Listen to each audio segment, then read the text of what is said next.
UCLA football just got a triple dose of good news. And no, I'm not talking about the usual August stuff where everybody, supposedly looks faster, the team's better, stronger, and ready to have a career year. Now, you do have Bob Chesney over Deshaun Foster, so I think we could all say the team is in much better hands. But there are actual things beginning to change in Westwood. And look, I know it's just fall camp. Nobody has played a game yet. Everybody's undefeated. Nobody should be planning the championship parade or anything like that because of what happens during the first few practices. But when several different position groups start giving you encouraging signs at the same time, that gets my attention. And also, football's back, baby.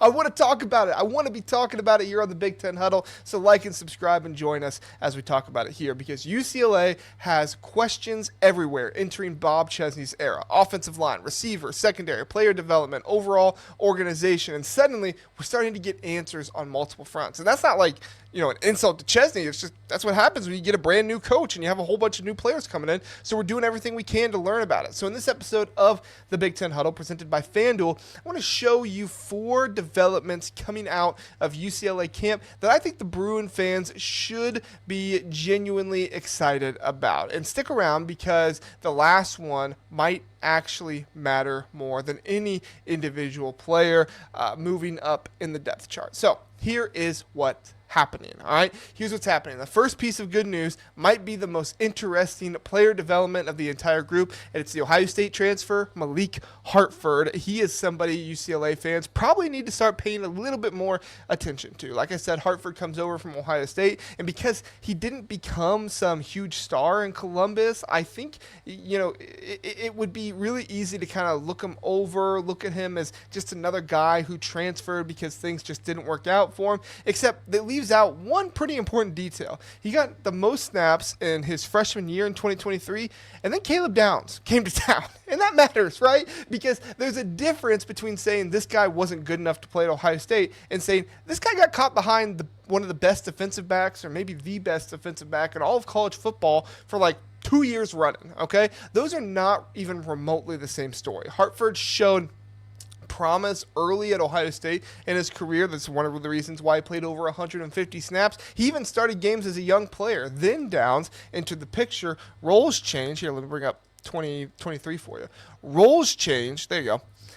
Roles change, opportunities become harder to find, and eventually Hartford ends up at UCLA. Now, we get into camp, and Hartford is already showing up with the first group at safeties. And listen, this doesn't mean that he's officially won the starting job. I'm not saying that. It doesn't mean UCLA suddenly has an all Big Ten safety or anything like that, but it does mean something because Hartford was limited during the spring, so UCLA didn't really get the complete evaluation of him in that period, and with him that was that you normally want. And now that he's healthier, the early indication is basically that they want to see this guy on the field. Reports and everything that I've been reading and hearing from other people is that he did a great job in the classroom. His intelligence and his ability to learn and communicate to the rest of the team really showed up in the classroom, and that's exactly the kind of transfer portal development UCLA needs. Not simply just collecting names and getting somebody from Ohio State or whatever else it is, but finding dudes whose value might be better or might be greater than just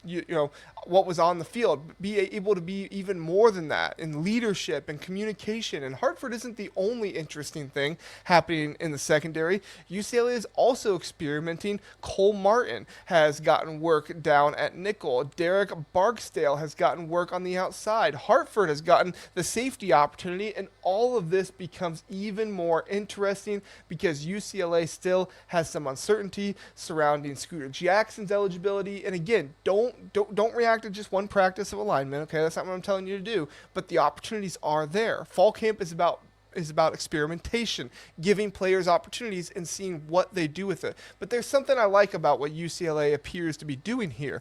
They're trying to figure out how to get their best defensive backs on the field instead of becoming married to just like one preseason depth chart. That seems obvious, like that seems like something every coach should do, but they don't all do it. College football coaches should do that, but every August we watch teams decide that player A is safety, player B is nickel, player C is corner, and apparently in the United States constitution that prohibits anybody from ever moving around. UCLA looks willing to experiment. If Jackson is available, great. If there's an eligibility issue, you better have another plan. And it looks like Chesney's staff is already working through those combinations to try and get a better plan. So that's some of the good news to start us off. But there is more good news. The offensive line might be even more good news, even more important. So let's head over to that side of the line of scrimmage, or whatever you want to call it, side of the ball, whatever. Because UCLA is going to surprise, if UCLA is going to surprise anybody this season, none of the full skill position stuff matters if the Bruins cannot block. You cannot design just the prettiest offense in America if your quarterback has a defensive end sitting in his lap 2 seconds after the snap. Congratulations to your beautiful playbook, but it doesn't work out if your quarterback can't execute it. And UCLA came into camp needing some clarity up front. Now we're beginning to get some. Guy talked about, I think it was earlier in the week or last week, Jordan Davis opened things up at left tackle, and Julian Armella, he was working in the initial offensive line combination at guard. Ahead of the combination UCLA has used quite a bit during the spring. That Armella development is worth watching because the possibility had been sitting there during the spring. Carter Sweezy had the system knowledge, he had familiarity with the coaching staff, and that matters early on. Armella had to catch up, but physically there are always reasons to wonder whether Armella eventually had enough tools to push for the job he once was comfortable with. Let me go ahead and bring him up so you guys can see his PFF stuff. There we go. Julian Armella. I gotta not make him defense, make him blocking, and we'll do it in 2025. There you go. And now, right at the beginning of camp, there he is. Now, I do think do I think the competition is over? No. Actually, I want to see UCLA keep the same five together consistently before declaring anything is settled. But here's another part of this that I really like. Chesney has made it pretty clear that he's not interested in creating some arbitrary offensive line rotation because coaches love saying that they have, 7, 6, 7, 8 guys. Like, oh yeah, we're deep with those guys. But Bob Chesney, he's more truthful. He's more kind of lets you kind of see into the system a little bit. Maybe it's because he's young, but at least for now he is. So if UCLA, if they have 8 good offensive linemen, excellent, play 8. If they have 6, play 6. They have 5? Well, at least you don't only have 4. Play the 5 because you got to play at least 5. That sounds simplistic, but cohesion on the offensive line is enormous. And getting Jordan Davis settled at left tackle while Armella begins pushing himself into the conversation at guard would go a long way toward UCLA figuring out what its best 5 on the offensive line actually is. And this is where the FanDuel conversation eventually becomes interesting here as well as we get closer as we get closer to the season and start looking at UCLA's win total and weekly lines, I care much more about developments like this than somebody telling me quarterback completed 14 straight passes through the air or something like that. If the offensive line stabilizes, that changes how seriously I take UCLA when we start thinking about those numbers. Now, let's look at those odds really fast that I mentioned through FanDuel because we can see the odds of their win total.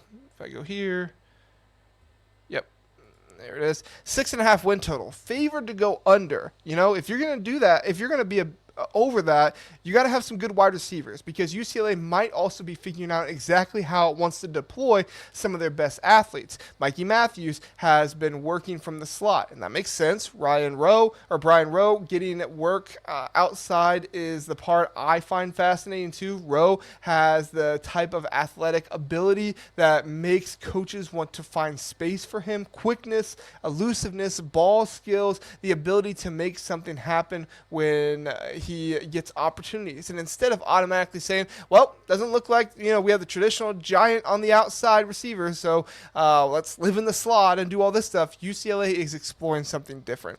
Get him outside, get him space, let him stress defensive backs on the other team and make them worry about him. Then put Matthews inside where his skill set can create an entirely different problem. And there's an open question here that I think is going to be fascinating culminating over the next couple weeks. What exactly does UCLA want from their receiver room to become? Like, what is it that they want it to become? Because we're beginning to see roles, not just names on the depth chart or anything like that, but we're seeing actual roles, and that's key. That is very important to see. A roster can have talent and still be terrible if you don't use them in the right roles and do the right things with them offensively, if nobody knows how the pieces actually fit together. The best offenses, yes, they have talent, but they also understand exactly what each player does, what the talent does best, and then they